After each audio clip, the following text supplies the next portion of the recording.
ಜಮಾತಿ ಇಸ್ಲಾಂ ಹಿಂದ್ ಇಲ್ಕಲ್ ಇವರ ಅಡಿಯಲ್ಲಿ ಇದೇ ಡಿಸೆಂಬರ್ 26, 27, 28 ರಂದು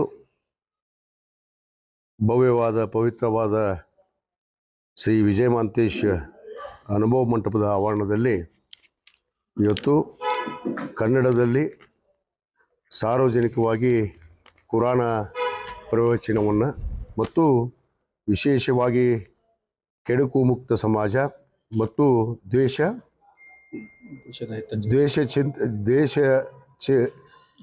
ಹಿತಚಿಂತನೆ ನಮ್ಮ ಹೊಣೆಗಾರಿಕೆ ಎಂಬುವ ಬಗ್ಗೆ ಮತ್ತು ಸುಭದ್ರ ಕುಟುಂಬದ ಸದೃಢ ಸಮಾಜವನ್ನು ಕಟ್ಟಡ ಮಾಡೋದಕ್ಕೆ ಇವತ್ತು ಈ ಒಂದು ಜಮಾತಿ ಇಸ್ಲಾಮಿಂದ ಅಡಿಯಲ್ಲಿ ಈ ಒಂದು ಕಾರ್ಯಕ್ರಮ ಇವತ್ತು ನಡೀತಾ ಇದೆ.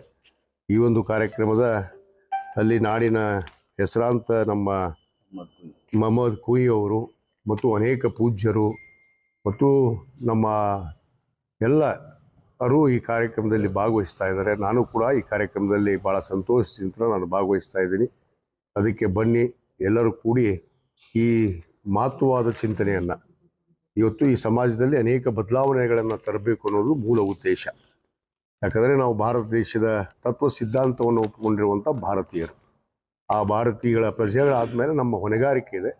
ಈ ಸಮಾಜವನ್ನು ಹೇಗಿಡಬೇಕು, ನಾವು ಹೇಗೆ ನಮ್ಮನ್ನು ನಾವು ಗುರುತಿಸ್ಕೊಂಡು ಸಮಾಜದಲ್ಲಿ ಸೇವೆಯನ್ನು ಮಾಡುವಂಥದ್ದು ಇರ್ಬೋದು, ಸಮಾಜದ ಮುಂದಿನ ಪೀಳಿಗೆಗೆ ಯಾವ ರೀತಿ ಸಮಾಜದಲ್ಲಿ ನಾವು ಮಾರ್ಗದರ್ಶನವನ್ನು ನೀಡುವಂಥದ್ದು ಆಗುವಂಥದ್ದು ಭಾಳ ಮುಖ್ಯವಾದಂಥದ್ದು ವಿಷಯಗಳ ಮೇಲೆ ಅನೇಕ ಇವತ್ತು ನಮ್ಮ ಮೊಹಮ್ಮದ್ ಕುಯಿ ಅವರು ಅನೇಕ ಸಾಹಿತಿಗಳು, ಕವಿಗಳು ಈ ಭಾಗವಹಿಸಿ ಕಾರ್ಯಕ್ರಮದಲ್ಲಿ ಸುಮಾರು 3 ದಿನಗಳ ಕಾಲ ಈ ಕಾರ್ಯಕ್ರಮ ನಡೀತಾ ಇದೆ. ಅದಕ್ಕೆ ಎಲ್ಲ ಸಮುದಾಯದ ಗುರು ಹಿರಿಯರಿಗೆ, ಎಲ್ಲ ಸಮುದಾಯದ ತಾಯಂದಿರಿಗೆ, ಯುವಕರಿಗೆ ಈ ಕಾರ್ಯಕ್ರಮದಲ್ಲಿ ತಾವು ಬಂದು ಭಾಗವಹಿಸಿ ಈ ಕಾರ್ಯಕ್ರಮವನ್ನು ಯಶಸ್ವಿಗೊಳಿಸಬೇಕು ಅಂತ ಹೇಳಿ ನನ್ನ ಪರವಾಗಿ ನಾನು ವಿನಂತಿಯನ್ನು ಮಾಡ್ಕೊಳ್ತೀನಿ.